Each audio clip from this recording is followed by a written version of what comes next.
What flowers symbolize? It is seen as a symbol of joy and pleasure. So the video is going to be joyful with pleasure. Below in here there are 4 different kinds of flowers with different colors and texture. So why not make it all and see which one look fine to you more.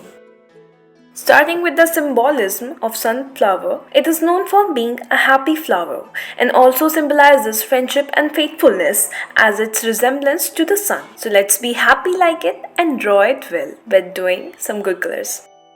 Have you heard of arum lily flower? It is known for the life and death symbol. With the brink of this knowledge, let's make it pretty with the colors.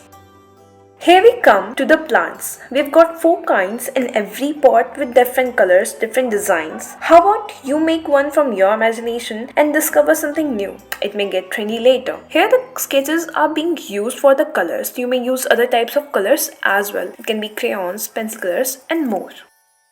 1V, 2V, one line, another line. Continuing we go www, not .com but cloud-like structure and tree is ready.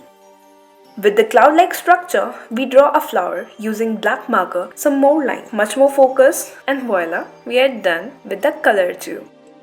Roses have petals and also thorns. We can say there are good and bad times, but we have got to keep going with the life. That's how it works. By this, let's draw one more rose with a heart. Rose being known for its love and affection, so do the heart. And we're ready with it. Color it well. Do you know the cactus is known for its endurance? Also a symbol of maternal love as it can go through the harsh conditions, therefore being as the mother's unconditional love. Time to draw one more kind of rose and with all that roses, let's know which one you like the most from what we have done so far. So color it nice and pretty well and we are almost done with it. Black marker drawing.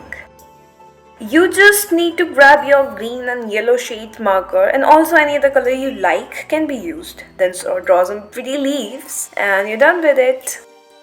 Let's get all the different colors available and give these trees more ideas outside the box, known with their own image and pretty texture, and this is how we get it done. Draw your ideas. With the last flower, keep moving forward with the drawings and we'll see you soon and see how pretty it is going to be colored now, right? Draw it well. Bye bye.